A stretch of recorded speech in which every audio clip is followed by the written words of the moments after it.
Hi friends, एक नए video में आपका स्वागत है। आज हम बात कर रहे हैं इग्नू से बीएड कैसे करें, यानी इग्नू से बीएड करने के लिए क्या एलिजिबिलिटी क्राइटेरिया होने चाहिए, क्या उसका रिक्वायरमेंट है, कैसे उसके फॉर्म को फिलअप कर सकते हैं, कैसे उसके एंट्रेंस एग्जाम को फेसेस कर सकते हैं, यानी सभी डिटेल्स इग्नू से बीएड कोर्स के बारे में आज की वीडियो में हम जानने की कोशिश करेंगे। तो चलिए शुरू करते हैं। इग्नू से बीएड आप कैसे कर सकते हैं। फर्स्ट ऑफ ऑल, अगर आप इग्नू से बीएड करना चाहते हैं तो सबसे पहले आपको फिल एप्लीकेशन फॉर्म, उसके फॉर्म को फिलअप करना होगा। उसके बाद आपको क्रैक एंट्रेंस एग्जाम, उसके बाद उसके एंट्रेंस एग्जाम को क्रैक करना पड़ेगा।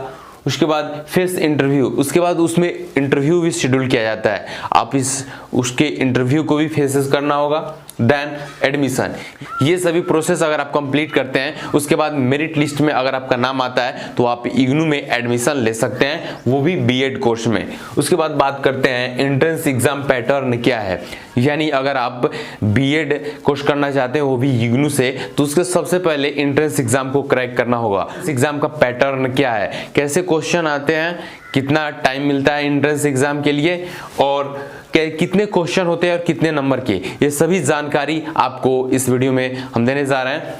तो बात करते हैं एंट्रेंस एग्जाम पैटर्न की।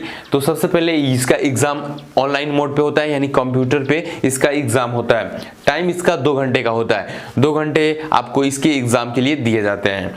मीडियम आपका इंग्लिश हिंदी, यानी आप किसी भी मीडियम में दे सकते हैं, यानी आप इंग्लिश में भी दे सकते हैं एग्जाम या हिंदी में भी चाहे तो आप एग्जाम दे सकते हैं। क्वेश्चन इसका 100 होता है, यानी इग्नू के बीएड एंट्रेंस एग्जाम के क्वेश्चनों की संख्या 100 होती है और टोटल नंबर ऑफ 100 होता है, यानी प्रत्येक क्वेश्चन के लिए एक उसका नंबर रहता है। अब बात करते हैं कोर्स ड्यूरेशन क्या है इसका कोर्स ड्यूरेशन अगर इग्नू से बीएड करते हैं तो 2 years and 5 years, two type का यहाँ पे कोर्स होता है। एलिजिबिलिटी क्या है, यानी इसके फॉर्म को फिलअप करने का, यानी इग्नू से बीएड करने के लिए आपका एलिजिबिलिटी क्या होना चाहिए। तो आपका एलिजिबिलिटी है ग्रेजुएशन एंड पोस्ट ग्रेजुएशन, जिसमें आपका 55% मार्क्स होना चाहिए, तभी जाकर आप इग्नू से बीएड कोर्स के लिए अप्लाई कर सकते हैं और इसमें एडमिशन ले सकते हैं। इसमें कैटेगरी वाइज छूट दिया गया है, लेकिन अगर आप जनरल से बिलोंग करते हैं तो आपका ग्रेजुएशन या पोस्ट ग्रेजुएशन में आपका 55% मार्क्स होना चाहिए। एंट्रेंस एग्जाम में क्या इसका क्वेश्चन का पैटर्न रहता है, यानी कौन कौन से पार्ट से इसमें क्वेश्चन आते हैं। तो इसमें आपका जनरल इंग्लिश से 10 क्वेश्चन आता है जो कि 10 नंबर का होता है, और इसमें रीजनिंग से, लॉजिकल रीजनिंग से 20 क्वेश्चन आते हैं जो कि 20 नंबर के होते हैं, और इसमें एजुकेशनल से 25 क्वेश्चन आता है जो कि 25 नंबर का होता है, और इसमें टीचिंग लर्निंग से 25 क्वेश्चन आता है जो कि 25 नंबर का होता है, जो कि यह पार्ट 1 का भाग है। यानी इसके एग्जाम 2 पार्ट में होते हैं, part 1 and part B. Part 1 में आपका जनरल इंग्लिश, रीजनिंग, एजुकेशनल और टीचिंग लर्निंग क्वेश्चंस रहते हैं।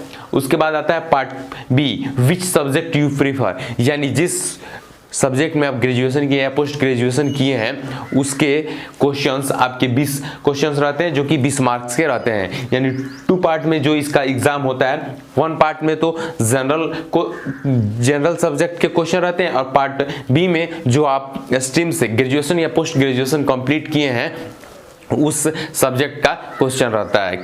ये सभी 1 लाइनर क्वेश्चन यानी ऑब्जेक्टिव टाइप क्वेश्चन होते हैं, जो कि 100 क्वेश्चन होते हैं, 100 मार्क्स के, यानी प्रत्येक सही आंसर के लिए 1 नंबर होता है। और इग्नू से बीएड करने के लिए आपका एनसीटीई से शिक्षा कार्यक्रम से कोर्स कोई भी कंप्लीट होना चाहिए, तभी जाकर आप इग्नू से बीएड कोर्स कर सकते हैं, या अगर आप टीचिंग पीरियड में हैं तब भी जाकर आप इग्नू से बीएड कर सकते हैं।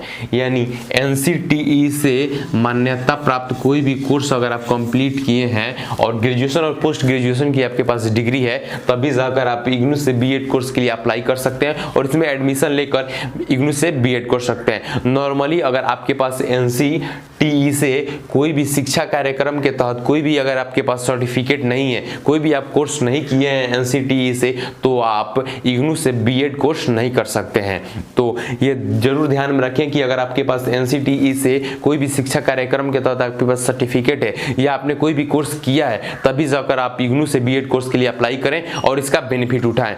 और बात करते हैं इसके इग्नू से बीएड कोर्स करने के लिए कम फी में इग्नू से आप बीएड कर सकते हैं। इग्नू से बीएड कोर्स करने के लिए आपका 55,000 रुपया फी लगता है, जो कि पूरे कोर्स का फी होता है। तो कम फी में इग्नू से बीएड कोर्स करने का एक बहुत ही अच्छा ऑप्शन है। तो अगर आप भी इग्नू से बीएड कोर्स करना चाहते हैं तो जरूर इसके फॉर्म को फिलअप करें, एंट्रेंस एग्जाम को क्रैक करके इग्नू से बीएड कोर्स जरूर करें। अगर अन्य कोई भी डाउट रह गया हो तो वीडियो के नीचे कमेंट जरूर करें, हम उसका सॉल्यूशन देने का प्रयास जरूर करेंगे। आई होप आप सभी को ये वीडियो अच्छा लगा होगा। अगर वीडियो अच्छा लगा है तो ज्यादा से ज्यादा शेयर कीजिए। इसी के साथ किसी भी कोर्स के बारे में अगर आपको जानकारी चाहिए तो उस कोर्स का नाम लिखकर हमारे चैनल पर सर्च कर सकते हैं और उस कोर्स के बारे में पूरी जानकारी आपको हमारे चैनल पर मिल जाएगा। और साथ ही साथ किसी भी कोर्स की जानकारी के साथ साथ हम इंटर्नशिप और जॉब्स की जानकारी भी इस चैनल पर आप सभी को देते रहते हैं, तो चैनल के साथ जरूर